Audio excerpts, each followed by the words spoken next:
in a stormy night, trying to make it to a tree. And I found you on my way.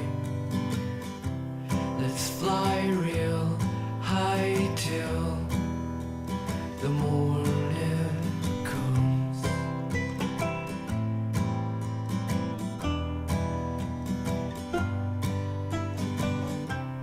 You don't need to be scared at all. No flood can drown a flying bird. Say you will. Merci à tous.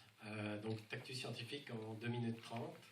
Tactus Scientifique fondé en 2011, en mai, donc tout récemment, et maintenant qui compte 4 entrepreneurs à temps plein, 2 scientifiques, un ingénieur et un gestionnaire. Donc, pour bien comprendre ce qu'on fait chez Tactus Scientifique, je vais vous parler de chirurgie et je vais vous parler de stationnement, et vous allez voir qu'il y a des liens à faire entre vous. Donc, tout d'abord, la chirurgie. Lorsqu'un chirurgien fait une opération chirurgicale, il utilise différents instruments médicaux, des scalpels, des pinces, des cathéters, mais son meilleur ami, c'est son sens du toucher, son sens tactile. Vous, lorsque vous stationnez votre automobile, donc on n'est plus dans le même domaine, vous avez droit à un radar de recul. Si vous avez pris l'option, tant mieux pour vous. Ça vous évite d'écraser la personne en arrière. Mais nous, on trouve que ça ne fait pas de sens. Ça devrait être l'inverse. C'est le chirurgien qui devrait avoir des radars et des détecteurs dans ses instruments médicaux. Donc c'est exactement ça qu'on fait. On a mis au point un détecteur qui est parmi les plus petits au monde, les plus sensibles, compatible avec le médical, et breveté, et qu'on incorpore dans des instruments médicaux en partenariat avec nos premiers clients, qui sont des hôpitaux de Montréal. Voilà, donc le but, c'est de devenir le partenaire du chirurgien pendant l'opération. Donc on s'en vient très fort dans le médical, et on veut s'en aller très fort aussi dans d'autres marchés dans lesquels notre technologie peut répondre à des besoins, et qui sont des marchés qui ont des cycles de vente plus rapides, parce qu'on sait que dans le médical, c'est quand même long. Donc c'est important pour nous de percer ces marchés, puis c'est notre défi, donc percer ces marchés tout en répondant à la demande de nos clients initiaux dans le médical, qui sont des gens exigeants. Donc on est une start-up de Montréal, très fiers d'être à Montréal, une ville parfaite pour innover, et notre but, c'est pas de rester à Montréal, évidemment, c'est de croître dans le monde entier et de faire rayonner Montréal au travers de notre croissance. Alors venez nous rencontrer, nous qui sommes le nouveau visage des technologies tactiles au Québec. Merci.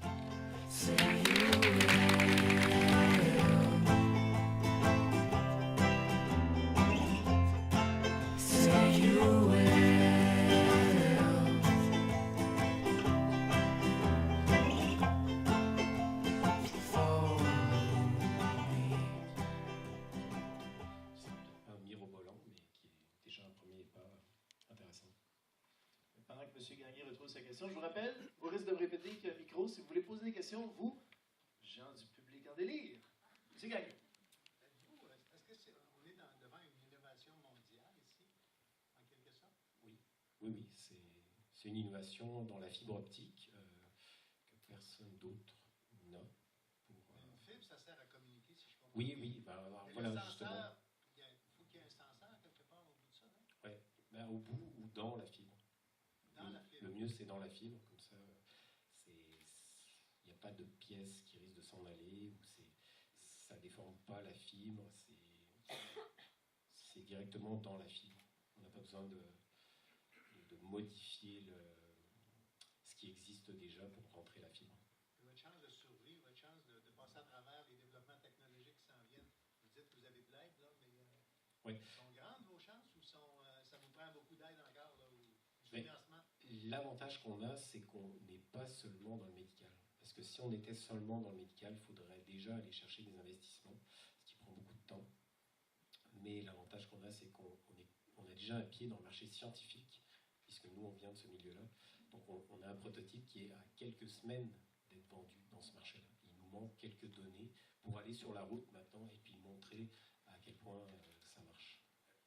Question présentement les médecins, les docteurs, les spécialistes qui utilisent votre technologie présentement, les premiers feedbacks que vous avez eus ont été comme wow, c'est quelque chose qu'ils n'ont jamais vu de leur vie, puis on Oui, mais pour l'instant, ça reste utilisé, c'est pas chez l'humain pour l'instant, mais oui, ils sont très emballés par le potentiel chez l'humain, effectivement.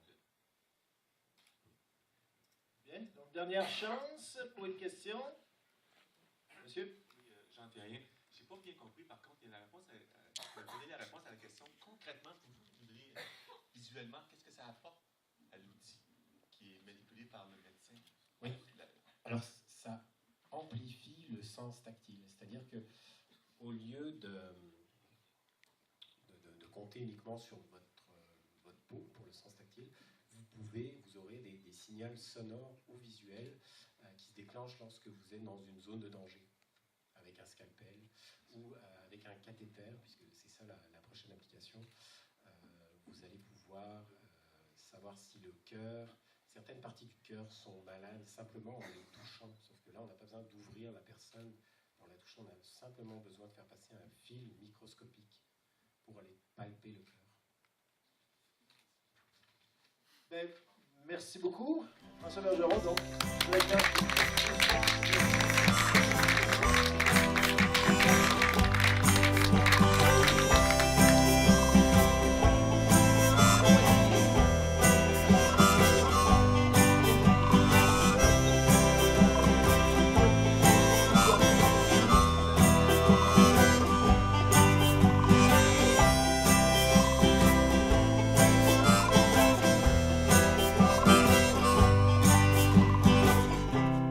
And we'll learn to read the winds better